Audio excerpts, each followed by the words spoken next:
When I was younger, around the age of 13, some friends and I heard ghost stories about an old abandoned farmhouse. Specifically, there was a story about a room in the house where a child was constantly abused and tortured by his father. The child ended up perishing in the closet of his bedroom after being locked in there and left to die. Well, being so naive at the time, I made a bet with my friends that I could go into that closet alone for 10 minutes and in return would receive $50 for my actions. 4 of my friends and I walked up to the dirt road to the farmhouse one sunny afternoon, and with each step closer to the house, my friends would fill me with information about what happened, hoping I would back out of our bet. They filled me in on details that were made public after evidence was collected by the police, about this boy's body having razor blade scars all over his back and arms. I tried not to think about it while I stared at my dirt-covered feet walking closer and closer to the house. When I reached the front door and turned the handle to walk in, one of my friends insisted on coming inside to watch me enter the closet, while the others didn't dare set foot inside.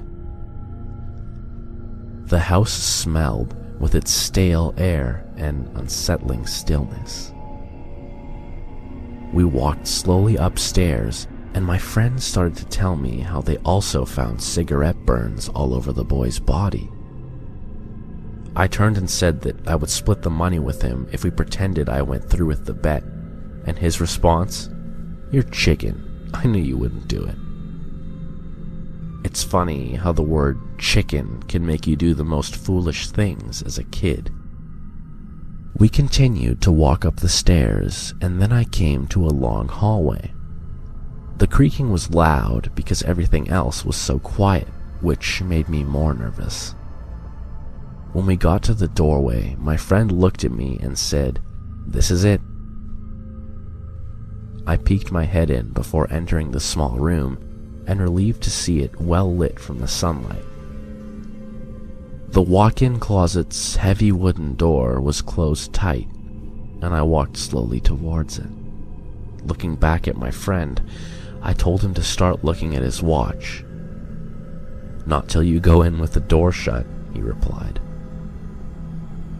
I felt my stomach getting tied in knots as I slowly approached the door and turned the handle. My friend stepped toward the hallway as I opened the door quickly, expecting something to come barging out. But nothing did. I looked in the closet, and the darkness inside sucked away the sunlight in the room. I took one step, then another, and slowly closed the door till I heard it close all the way with what seemed to be a thunderous bang in the still of the house. It was pitch black inside, and I could hear my heart racing, and didn't step any further into the closet. I decided to close my eyes, even though I couldn't see anything in front of me to begin with. But I felt like it gave me some kind of extra protection from anything that could be in here.